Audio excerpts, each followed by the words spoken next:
passait un truc, quoi. Donc on a commencé à arriver rapidement en mettant des petites images marrantes de pigeons. Et j'ai appelé mon associé Owen, qui est là. Je lui ai raconté qu'il se passait un truc, et là, pareil, il a invité tous ses contacts. On a commencé à partager le lien sur tous les groupes d'entrepreneurs, et sur Twitter, en fait, on a lancé un bot qui retweetait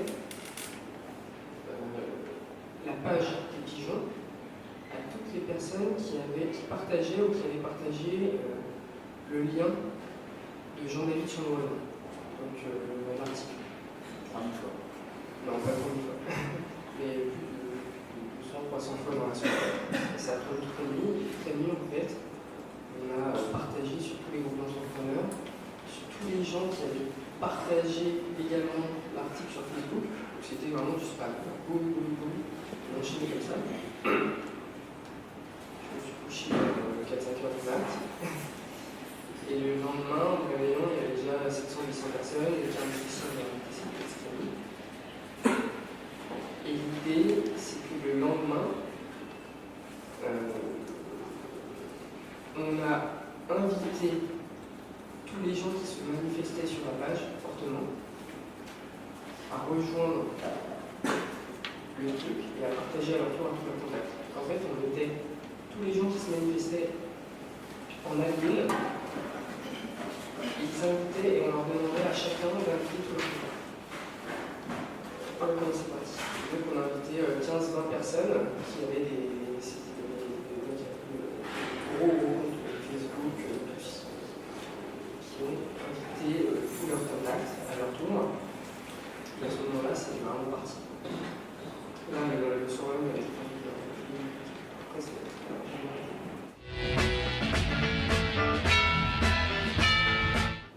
alors oui, en fait, il y a eu ça c'était vraiment la toute première étape.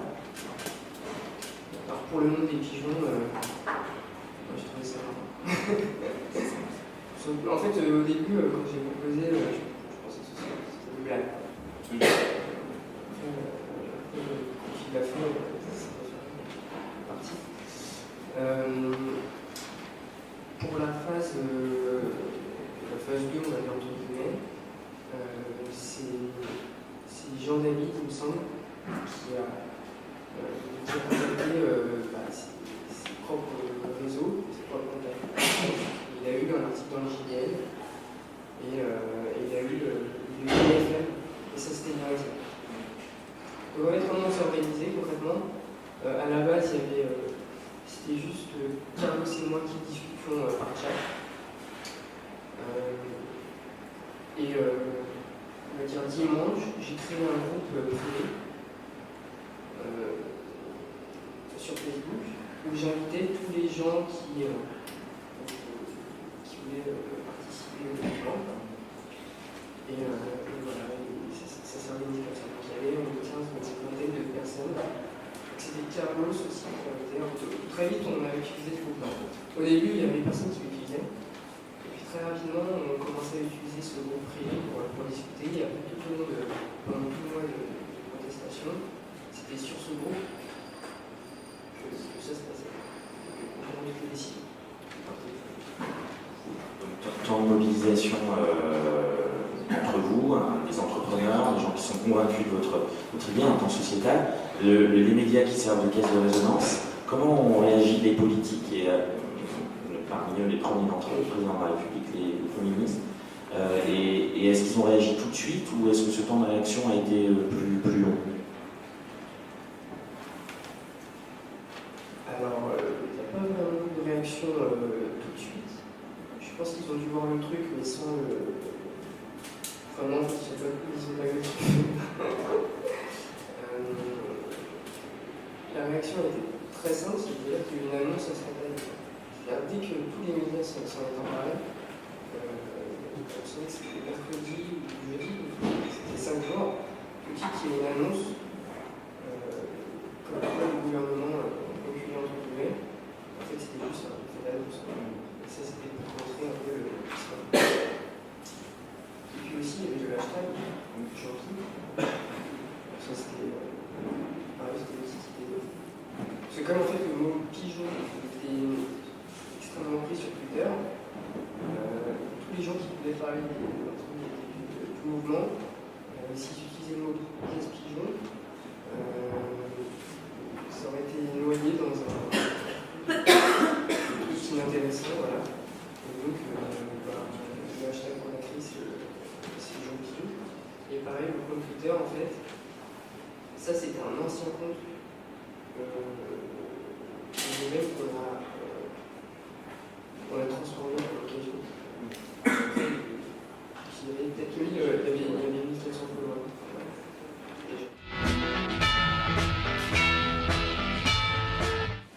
Oui, alors en effet, justement d'après ce que vient de raconter Fabien à l'instant, on voit que le politique est dans une temporalité encore sur des vieux schémas. Et que manifestement, ils ont attendu que les médias s'emparent massivement de la thématique pour faire une annonce et réagir. Pourquoi ? Parce qu'en fait, on a des temporalités qui sont différentes selon le point de vue duquel on se place. Généralement, on a une temporalité sociétale où en fait c'est une mutation sociétale qui est en émergence. Et puis petit à petit, alors dans les schémas classiques, petit à petit ça se fédère autour d'associations généralement. Ensuite, on peut avoir des politiques, des médias entre les deux qui relaient un peu l'information, et ensuite seulement des politiques. Donc généralement, en effet, le politique se fait distancer. Et ce qu'on constate aujourd'hui, c'est que le web bouscule et fait exploser complètement ces différentes temporalités. Et alors l'étape d'après, puisque pour le coup le web apporte une vision beaucoup plus horizontale des choses, donc les médias, que ce soit les médias, les politiques, ils ont une vision absolument beaucoup plus verticale.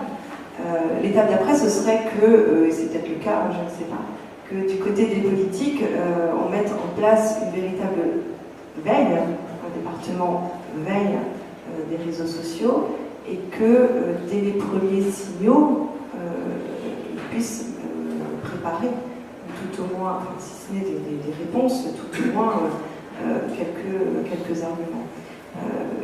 Alors, c'est dommage qu'on n'ait pas non plus l'exemple du mariage pour tous, parce que ça nous en aurait fait deux.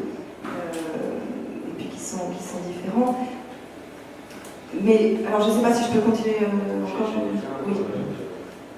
Je vais m'auto-inviter à ce petit déjeuner.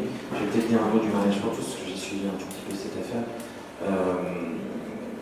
Ce qui est intéressant, c'est de voir qu'on a le même type au départ de mouvement sociétal. Je vais plutôt prendre l'exemple des Antilles, parce que ce sont eux qui, en réalité, contrairement à une attente peut-être diffuse, se sont le plus emparés des réseaux sociaux, se sont le plus emparés des comptes Facebook, des comptes Twitter.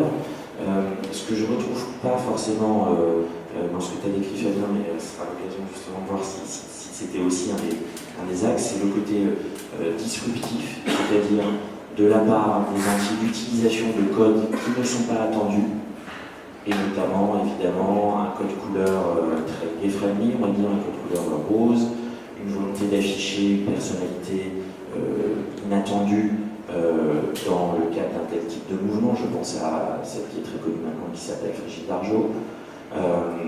L'utilisation aussi d'un hashtag manif pour tous, qui reprenait le langage de l'adversaire, puisque le thème sociétal qui était mis en avant, c'était le mariage pour tous, donc il y avait une volonté d'utiliser le code de l'adversaire et d'en faire un hashtag qui a cartonné. Et bien sûr, derrière, je retrouve en revanche un certain nombre de choses, la caisse de résonance des médias, les médias qui s'emparent du sujet. Et c'est un deuxième exemple, mais c'est peut-être complété par rapport à ton idée de temps politique, un temps politique qui, semble-t-il, là aussi a accusé un retard phénoménal dans la prise en compte de ce mouvement. J'ai plus au jour près la temporalité en tête, mais ne serait-ce qu'en termes de rencontrer les personnes qui sont leaders de ce mouvement, ça a été très long, ne serait-ce qu'on a senti une pagaille, une difficulté à prendre en compte, mais qu'est-ce qu'on prenait en compte, comment on l'annonçait, ça va des éléments de langage aussi aux décisions concrètes. Donc on a l'impression qu'avec ces deux exemples, on tire un fil qui évidemment présente quelques différences, c'est ce que j'ai dit au début, mais qui présente aussi beaucoup de liens et d'équivalence dans notamment la gestion de la temporalité. Alors, je n'ai pas toutes les réponses, mais on peut imaginer, on peut tracer un petit peu des lignes d'explication. La première chose, c'est que, encore une fois, si on se projette 20 ans en arrière, si on voulait faire avancer une cause sociétale, une cause en tout cas issue de la société civile, alors on créait une association. Et puis, petit à petit, on essayait d'atteindre les médias, et de décrocher son téléphone et de dire si, c'est vraiment une cause importante. Aujourd'hui, on n'a plus besoin de faire ça. C'est-à-dire qu'aujourd'hui, on va directement sur les réseaux sociaux, ce que racontait Fabien tout à l'heure, typiquement, en une nuit, on peut générer des milliers de followers et de fans. Donc ça, c'est un début d'explication pourquoi l'étincelle, ce que tu appelles l'étincelle, comment elle peut embraser la thématique. Et donc, on avait auparavant des schémas, donc une association quand on avait une mutation sociétale en devenir, en tout cas en cours. On avait du côté des entreprises, parce que là aussi il faut qu'on en parle dans la mesure où les entreprises sont aussi en veille sur ces mutations sociétales là, parce qu'évidemment ça a des implications business immédiates dans les types de comportements, des nouvelles façons de consommer. Donc, où les entreprises elles-mêmes se constituent en lobby, c'est un peu l'équivalent des associations pour les citoyens, les entreprises se constituent en lobby, et puis les politiques se constituent en partis politiques. Alors on a ces trois schémas-là, et du coup tout le monde est très habitué à ce petit système qui, tant bien que mal, fonctionnait pas si mal. Et au milieu de ça, on a aujourd'hui les citoyens qui, au lieu de repasser par des arcanes, on va dire, entre guillemets, administratives, pour se constituer en association, peuvent immédiatement s'emparer d'une problématique et la faire remonter très vite, sans passer par les médias, ni passer par qui que ce soit, la faire remonter très vite auprès de toute la collectivité. Et en fait, je pense que ça participe de la conscience collective. C'est-à-dire qu'à un moment, moi j'appellerais ça plutôt une goutte d'eau plutôt qu'une étincelle, c'est-à-dire qu'on a un vase qui se remplit, et puis il y a la goutte d'eau qui va faire déborder le vase. C'est pas par hasard qu'on a cette expression-là. Et il y a une accélération du temps, puisque tout va beaucoup plus vite, il y a l'accélération de la conscience collective, qu'on soit citoyen, qu'on soit entreprise, qu'on soit politique. Et cette accélération de la temporalité-là, et puis cette conscience collective où tout le monde est à peu près à un moment au même niveau, fait qu'on bascule. Voilà. Donc moi, je ne sais pas si c'est l'explication, il y en a probablement 10 000 autres, mais moi je vois les choses de cette façon-là, et c'est en ça, on ne sait pas encore aujourd'hui analyser complètement tous ces phénomènes-là, parce que c'est quand même, tout est en train de se créer sous nos yeux. Si on prend un autre exemple, l'exemple des indignés, qui a utilisé le web, mais pas de la même façon. Il y a deux raisons, on pense qu'il y a deux choses différenciantes. La première, c'est que c'est une remise en cause totale du système politique, économique. Donc là, je pense que c'est beaucoup trop vaste. On va peut-être prendre les sujets un par un, comme on fait les pigeons et comme on fait la manif pour tous. Il faut peut-être les prendre un par un. Parce que là, remise en cause du système politique, du système économique et tout faire exploser, ça ne fonctionne pas. Mais enfin, ceci dit, ils ont quand même réussi à avancer sur certains sujets.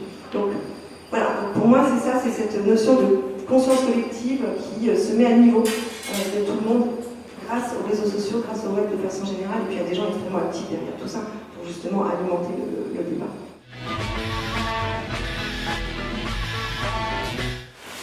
En fait, j'avais dit qu'il faut créer un mouvement genre les indignés. Et après, j'ai dit qu'est-ce que vous pensez des pigeons. Mais juste par rapport à l'étincelle, en fait, il y a un moment, enfin, moi, de ce que j'ai pu comprendre, je sais pas que je serais capable de refaire ça. Et l'idée, c'est que, de toute façon, les annonces, c'est comme ça. Mais l'idée, c'est qu'il y a un moment, c'est comme si tu sentais le truc. Genre, toute la journée, ça tourne sur les réseaux. Toute la journée, tu vois l'article, une contestation qui tourne sur Facebook. Moi, je suis allé voir à la base. C'est comme si, en fait, il y avait un moment où tu te disais, mais pourquoi personne l'a fait avant? c'est à ce moment je me suis dit, mais pourquoi personne avait ça, proposé un truc comme ça avant? Alors peut-être qu'il y avait d'autres mecs qui avaient fait des trucs comme ça, ça n'a pas réussi à... Pour moi, c'était tellement évident. Je me suis dit, vraiment, c'est ça, en fait, toute la journée, ça tourne, ça tourne, ça tourne, et là, je me dis, il faut faire un truc, quoi. Genre, en gros, c'est comme s'il y avait ce petit moment où tu sentais que c'était sûr que ça allait. C'était évident, tout le monde était d'accord sur le même point. Et autre chose, pourquoi ça a marché, je pense, c'est que les entrepreneurs du web, ils sont quand même tous super réseautés entre eux. Tous les mêmes amis. Et donc, forcément, ils ont aussi beaucoup d'amis, de contacts sur les réseaux. Forcément, quand ces gens-là ils ont une audience beaucoup plus large que peut-être deux personnes, j'en sais rien. Mais a priori, ils sont quand même des bons réseaux, il y a beaucoup de gens qui les suivent, etc. Donc tout se passe sur le web, tout ce qui est entrepreneuriat, etc. Et donc je pense que le fait qu'ils aient cité ces gens-là, c'était ces gens, ça partait de ces gens-là, je pense que c'est ça aussi qui a démultiplié le truc, parce qu'ils sont super réseautés tous en fait.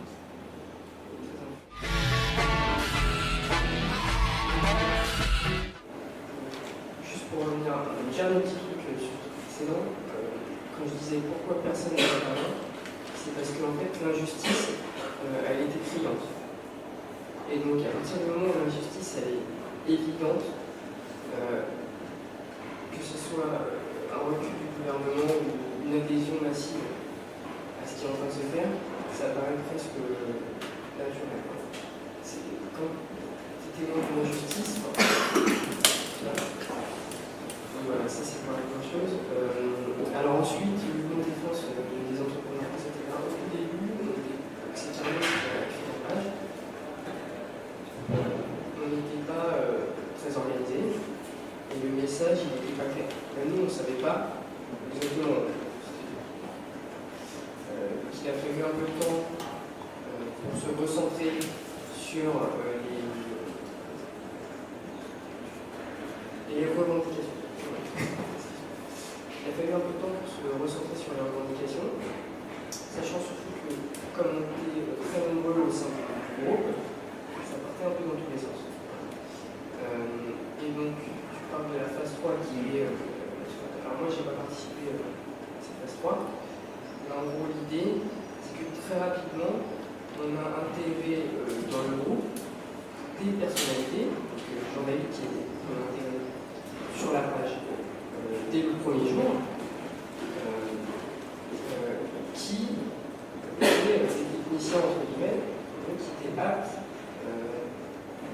à discuter avec qui étaient aptes à faire le boulot, quoi.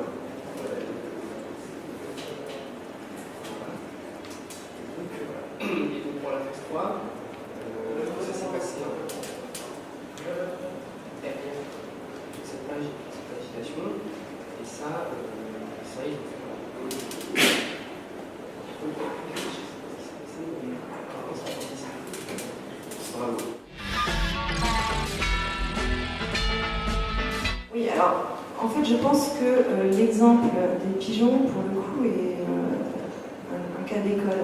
Parce que, en fait, il me semble qu'on est vraiment sur un temps charnière. Je ne pense pas qu'il faille blâmer le gouvernement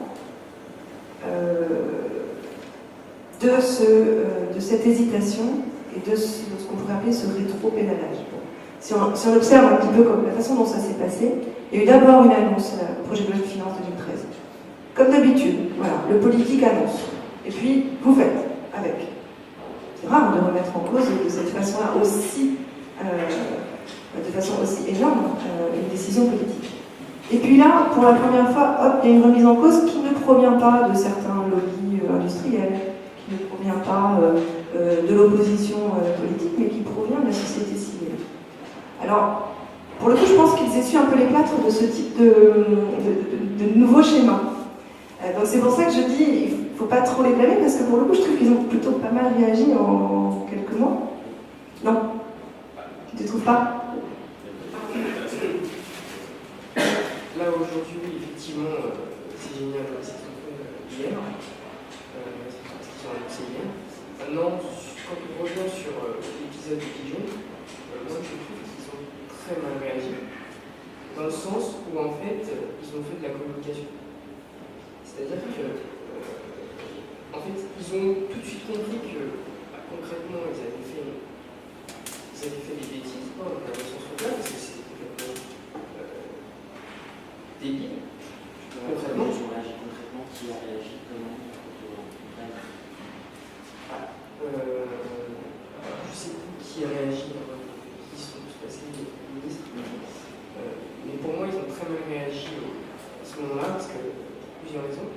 Déjà, ils ont fait la communication. Donc en gros, ils nous ont fait passer pour des mecs de droite ultra-vénères, quoi, en gros.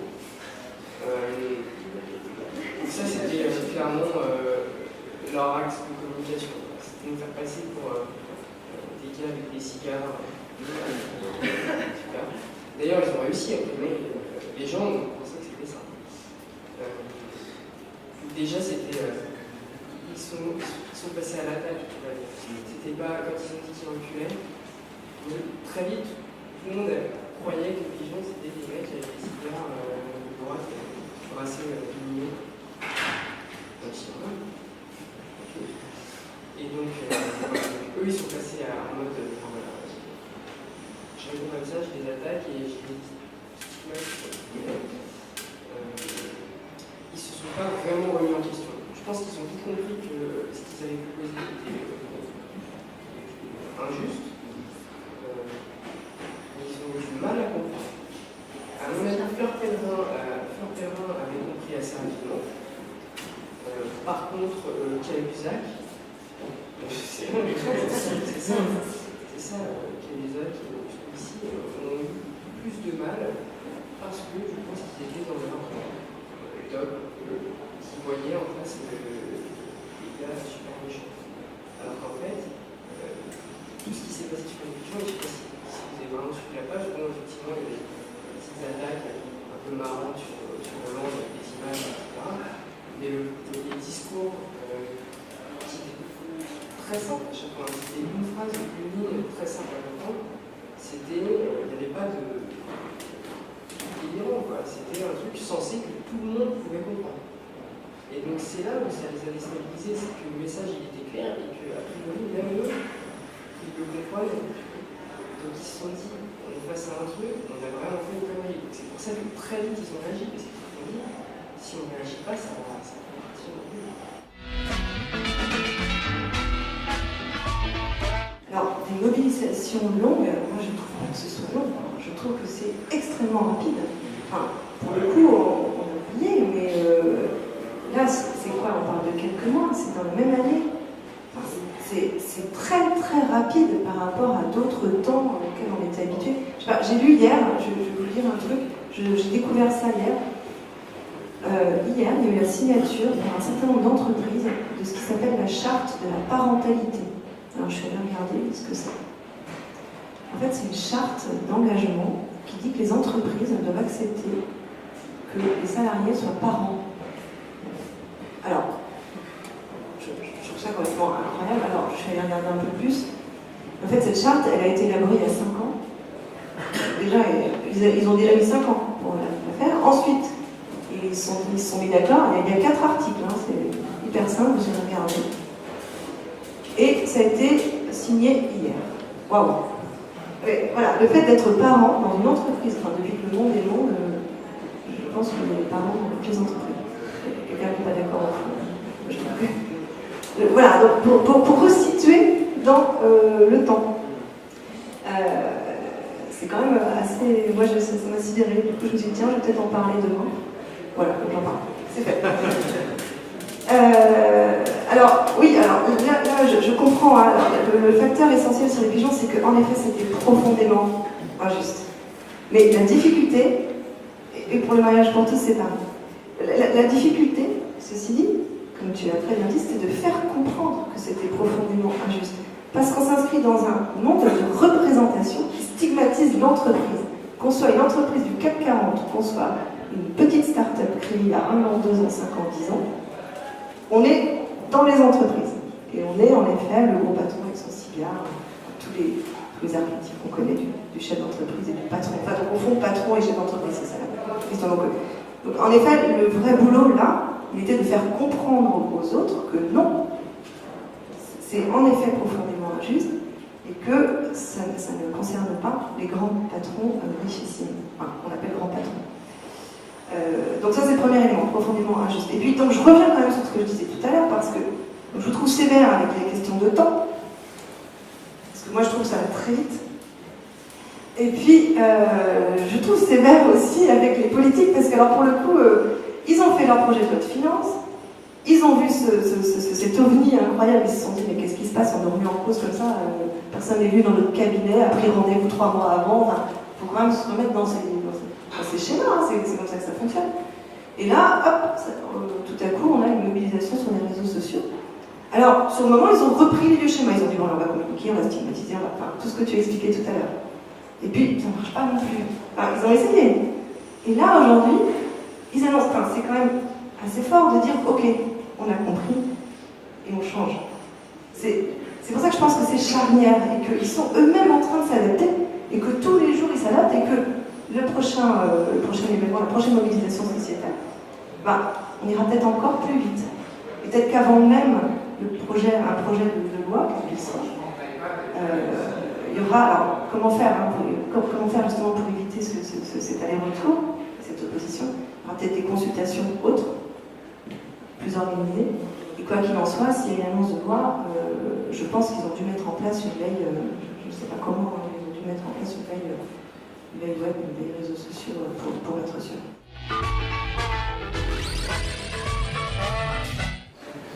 Difficile, hein, pour le coup, on peut faire un peu de prospective, mais je ne sais pas quels seront les autres sujets de mobilisation, si c'est ça la question.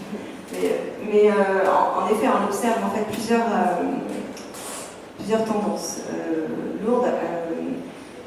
Premièrement, dans les entreprises elles-mêmes, il y a des cellules un peu ovni qui se créent à droite à gauche, des cellules de veille. Généralement, en interne, ils ne savent pas trop ce qu'ils font. Mais ce sont des... Non, c'est vrai, on a rencontré 3-4 comme ça. Et donc, ils essayent de décrypter ce qu'ils appellent des signaux faibles. Donc, des tendances émergentes. Pour ça, parallèlement, ils s'appuient aussi sur des instituts de sondage qui mettent également en place des départements détection de signaux faibles qui créent des focus groupes régulièrement, toutes les semaines, et qui prennent tout ce qui se dit. Et voilà. Et on voit ce qui se dit, on fait tourner les profils des gens dans ces focus groups, et puis on voit ce qui sort. Pour essayer, alors là, l'objectif, il est business. C'est-à-dire qu'on essaye de décrypter des tendances qui vont se traduire demain en tendances de consommation. Sur les pigeons, c'est pas immédiat, mais sur d'autres thématiques, ça peut se transformer plus facilement. Donc, en fait, je voudrais revenir quand même sur la notion d'engagement. Parce que tout est lié, c'est-à-dire que l'engagement politique, l'engagement économique, l'engagement sociétal, ils se rapprochent chacun de différents concepts. L'engagement économique, il est comme, on vient de le dire, avec un objectif business. Et il prend généralement, en fait, il se formule généralement un peu sous la contrainte aussi. Si on parle du développement durable, c'est typiquement sous la contrainte politique. Donc là, on inverse encore la temporalité, que les engagements se mettent en place. Mais sinon, il y a toujours l'objectif business. Les engagements politiques se rapprochent de la promesse. L'objectif, c'est le vote. Donc, c'est pour ça que du coup, on ne se comprend pas entre les différents acteurs. Et puis l'engagement sociétal, il est plus de l'ordre du besoin, d'une mutation sociétale qui est en émergence. Donc en fait, c'est ces 3 notions-là et ces 3 mouvements-là qui font que, à un moment, il faut se mettre en harmonie et que les différentes représentations se calent les unes sur les autres pour justement faire avancer ensemble. En fait, pour moi, c'est toujours la même problématique, avancer ensemble sur une thématique commune.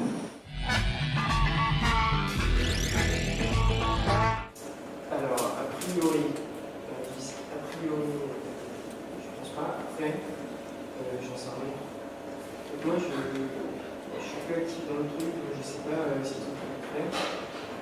Mais a priori, enfin, je pense, enfin, j'en sais pas. Mais je pense pas que les pigeons et contre les pigeons, ça va continuer. Après, ça peut aller très rapide, votre section. Ça peut. Ouais, c'était. Sur le moment, c'était rare, mais moi, ça m'a très vite. Enfin, 5 jours, ça m'a sauvé. 2 semaines, ça commençait déjà. C'est le temps que ça fait. C'est ultra fort. C'est très fort. C'est super stressant. Je pense que c'est les gens que tu peux faire. Et en plus, ne pas se rendre compte, ça aide à. Je pense que même si